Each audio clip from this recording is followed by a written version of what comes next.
Eh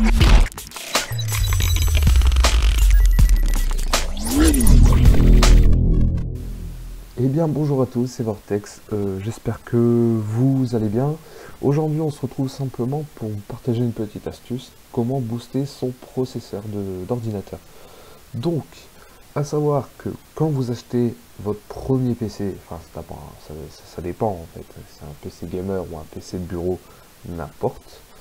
Quand vous choisissez votre premier PC, vous regardez toujours le processeur. Donc on va prendre mon cas à moi. Donc moi j'ai un processeur Intel Core i3 4 coeurs. La cadence, je sais plus trop, mais ça, on s'en fiche, c'est pas important. Enfin si, c'est important, mais pas pour cette vidéo. Nous, ce qui nous importe le plus, c'est les cœurs en fait. C'est ce qui va donner la performance de votre processeur. Donc, comme je vous ai dit, moi c'est un 4 coeurs, mais par défaut, quand vous achetez votre ordinateur, le processeur fonctionne avec un seul cœur. Voilà.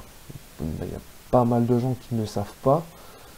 Et normalement, pour l'augmenter, enfin faire sa perf, faut faire une petite configuration de votre PC. Donc c'est pour ça que là, je vous fais cette vidéo, pour vous faire, comment on appelle ça, pour vous donner une petite astuce, comment faire la configuration. En tout cas, c'est très simple, c'est vraiment pas sorcier, il n'y a rien à faire, il n'y a pas de logiciel à télécharger ou quoi que ce soit, ou je ne sais quoi. Donc c'est très simple, en fait, vous allez sur votre clavier, vous tapez Windows plus R. Voilà, tout le monde connaît ça. Vous avez une petite page exécutée qui s'ouvre. Et ici, vous marquez, vous écrivez msconfig. Voilà, comme ça. Ici. De toute façon, je mettrai en annotation. Vous faites OK. Voilà. Ici, vous avez votre petite configuration du système qui s'ouvre. Donc, une petite page. Donc, ce qui va nous intéresser, c'est l'onglet démarrer. Voilà, ici. Et ensuite, vous allez dans les options avancées.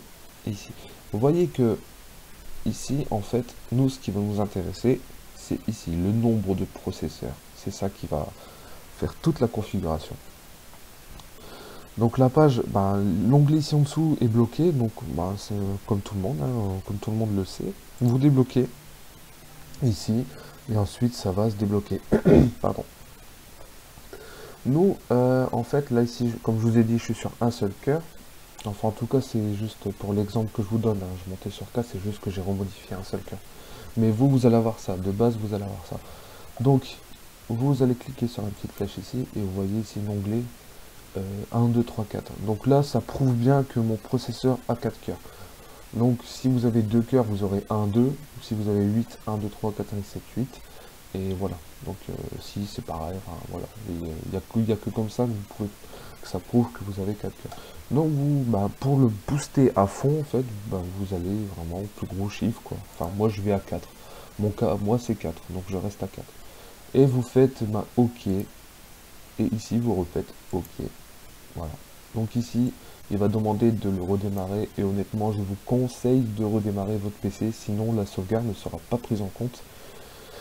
Et voilà, et puis ça, en plus ça évite des bugs. Donc voilà, le mieux c'est de le redémarrer. Ça prend vraiment pas, ça prend 2 minutes à le redémarrer, puis après comme ça vous êtes tranquille.